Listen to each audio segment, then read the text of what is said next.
So there's a major legislative push that's unfolding in Parliament, and it could fundamentally change how our government operates. The Economic Freedom Fighters have officially presented its Insourcing Bill of 2025 to the Portfolio Committee on Public Service and Administration. What the bill aims to do is to end the practice of outsourcing core functions. So we're talking about a massive shift for thousands of workers in security, cleaning, IT, catering, moving them off private contracts and directly onto government's payroll. The EFF argues that this is about dignity and ending tenderpreneurship. So let's talk about it with EFF Treasurer General Omphile Maotwe. Omphile, good morning. Welcome to the program. We appreciate your time. Thank you so much. I think before we get into the conversation, because it's going to be quite detailed, I'd just love to register your reaction to that ruling relating to the finance minister, because the EFF has had a long-standing criticism of executive control over tax decisions. Your thoughts, your reaction? Yeah, thank you very much, Iman. Good morning to yourself and the viewers of Newzroom. Look, we welcome the ruling by the Western Cape High Court. It's one thing that we've been advocating, that the minister cannot unilaterally take a decision to increase value-added tax. And he based his decision on Section 7, subsection 4.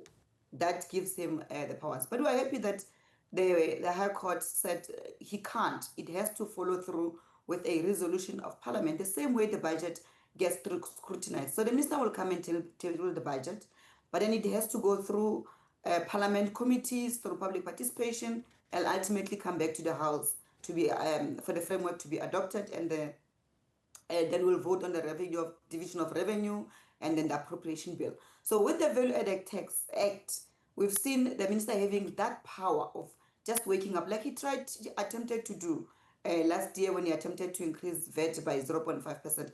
So we are happy. So the Western Cape High Court has said 4 things. 1, that he can't unilaterally make an announcement and increase value-added tax. 2, the Western Cape High Court says it must go to Constitutional Court because it infringes of the constitutionality of that clause. So the Constitutional Court needs to have a final say. And then it says, number 3, that it's giving Parliament 24 months because there's separation of powers. So the Western Cape High Court did not want to dictate to Parliament what should happen, but it says, Parliament, go and correct yourselves. I'm giving you 24 months where you have to amend this clause. And then number 4, obviously, is saying, look, we can't now at this point ask for a refund from the Minister of Finance for that period when he attempted to increase the value-added tax, which I think is practical to say what it was going to collapse the country. I mean, all of us, including you, Iman, you would be queuing now at SARS wanting your refund. So it was not practical for us to do that. We welcome that ruling. It's what we've been saying. It follows with the fuel levy.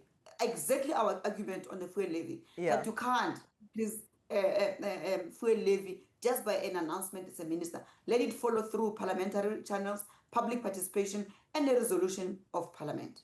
Yeah, and just to inject some levity, I think, non-corporate taxpayers would be saying, oh, we're in an abusive relationship with the tax man.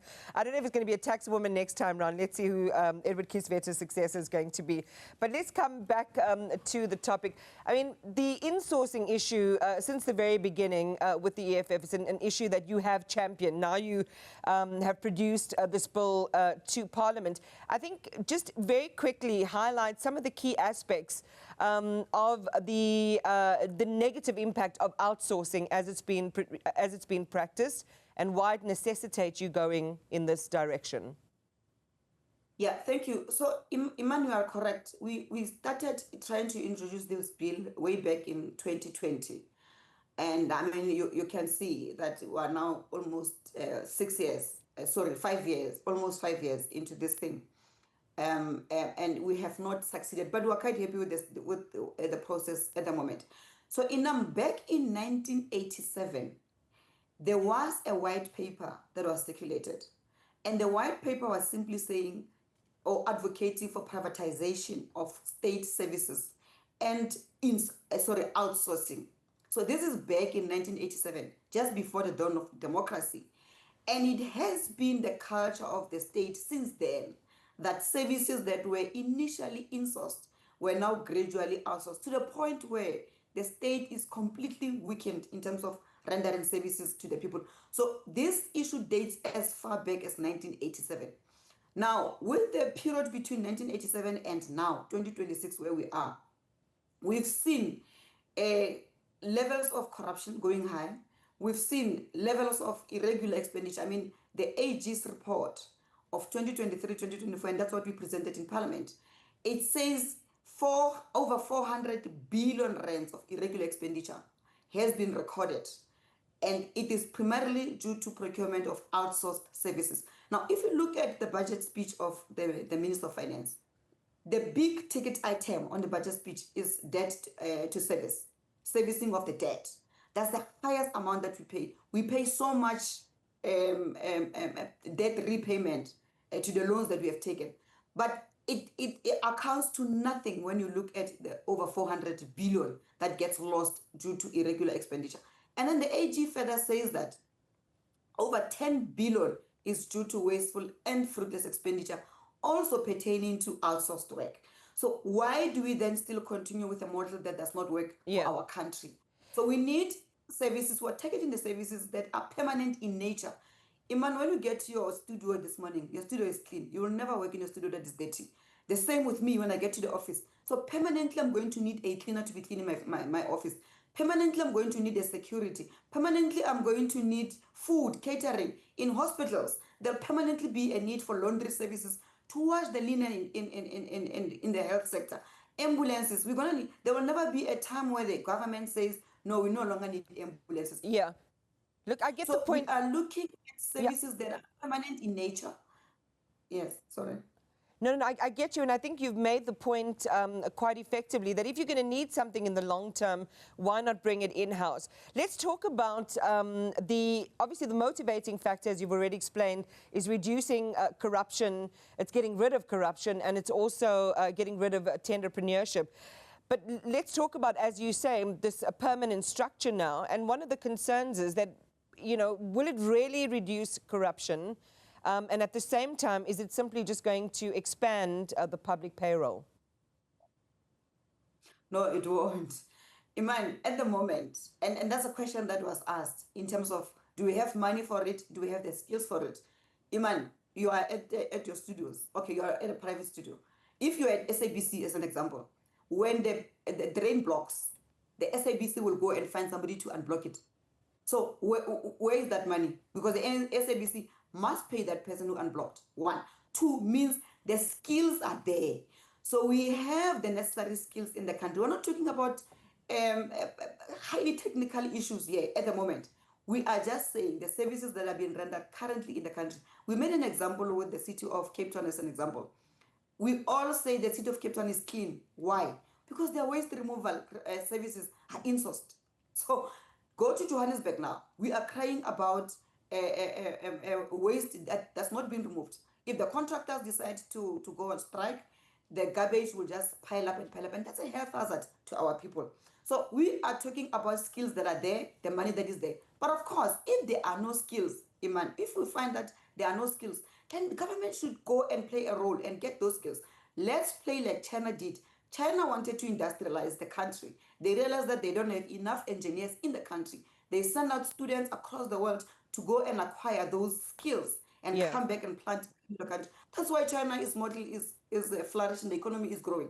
But let's take for an example, the example of Wits University, where the cleaners were outsourced. It meant that the children of the cleaners could not study at Wits for free because the insourcing at Wits, which was paying lecturers high salaries, yet their children were getting to Wits for free. When it comes to the cleaners who are low-earning wages, their kids are not studying for free. As soon as they were insourced, now a children of a domestic worker gets to go to Wits for free. So there are benefits to this. The security at City of Johannesburg, the tenderer gets given 20,000 as an example to a person, but ultimately what gets into the pocket of the personnel, the security, is only 8,000 rands. So where did the 12,000 rands go to? So we are saying that full amount must go into the pockets of our people so that they can be able to afford medical aid, be able to go and ask for a loan. You can never go ask for a loan for a house that you need to repay over 30 years. when only a contract of security is 5 years. Yeah. So we need security of our jobs. We need dignity for our people. And ultimately, Iman, the bill seeks to really bring back services to the state. The state needs to be capable and be able to render services to our people. Let me come in there, Omphile, and again, you've done a really great job at explaining the level of exploitation of workers in the current formulation. Let's talk then about another tenet of your plan in terms of the insourcing. How many of these workers realistically could move onto government's payroll? And do you have in that plan projections around what that impact might be in terms of a calculated or at least a projected cost to the fiscus? So the cost is already there. These services are there, are being rendered. At the moment, we don't have crunch of numbers. That's why we engage stakeholders like COSATU, like SAFTU, and other trade unions, federations, to say, let's look at your members. How many of these members, because these are the members that are affiliated to these trade unions and federations. And now, but the issue should be that already the budget is there. Because when the Minister of Finance tables the budget and gives SARS a certain portion, already SARS knows that it has to outsource, it has outsourced services, and the outsourced services are costing this much. That's why they asked for that budget in the first place. So it's already calculated into, so nothing will change. We'll not see an increase in terms of, by the way, SARS commissioner did say that some of his workers are also insourced. They were outsourced prior to before. So now they're insourced. But all that we are saying is that there will not be a balloon in terms of the fiscus. We are not asking for additional money. The money is already there, is being spent. If anything, we're going to reduce the money, the cost, because there will not be an irregular expenditure. There will not be a wasteful and fruitless expenditure, as it is recorded in the AG's report of 2023-2024. So we are strengthening capacity of the state. We are seeking to empower our workers so that they can have security of security of their jobs.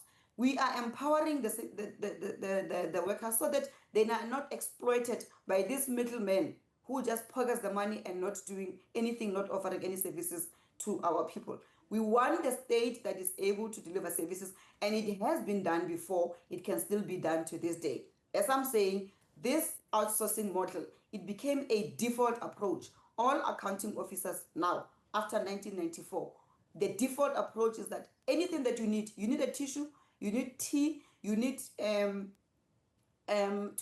clean, you need gardening services, it has to be outsourced. But previously it was insourced. The roads of the road infrastructure, it used to be done by the Republic of Public Works. At the moment it is done by them, but through a third person, which is a tenderer. Why is Public Works not insourcing that those skills? Because we've seen that Public Works used to build the roads, used to build hospitals, used to build government offices. At the moment, that skill is completely done. Government is now reduced to just being a paper pusher. All employees of government are pushing paper.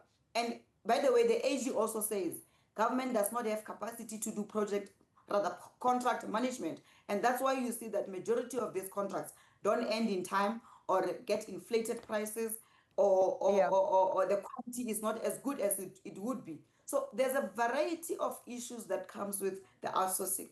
Let's insource currently the skills that we have listed so far and look into. I mean, we are happy, Iman, with the progress that Gauteng government has done. The MEC of Finance was saying to us, Gautrain will now be brought back into the state. Yeah. That's a build, operate, and transfer project. I just want to come in really quickly, Omphile, because I have to ask you one, and perhaps just in a very, very short answer. Is there a guarantee in your plan for everyone who's currently outsourced in your proposal to insource? Are they all guaranteed a job? Very quickly. No, we can't guarantee the jobs because we don't know. When a tenderer submits a tender, he doesn't say I'm going to bring 20 people to cook. So that we cannot guarantee. But what we can guarantee is that the money will now go into the pockets of our people. There will not be a middleman who decides that I'm paying you today, and if you dare question me, I'm going to fire you, because there are a lot of people on the street, and therefore you'll just be replaced as easy as that. That's what we're advocating for, cheap, exposable labor. That's what our people have been reduced to. But when you are in government, you will not be willy-nilly just retrenched and fired for no reason. But the Okay. contractor can tell you that, hey, you are not permanent here. If you're going to be asking me questions, it's either you take this or you ship out. And that's why we're saying we need dignity for our people. Thank you so much for talking to us. Omphile Maotwe is the TG for the EFF.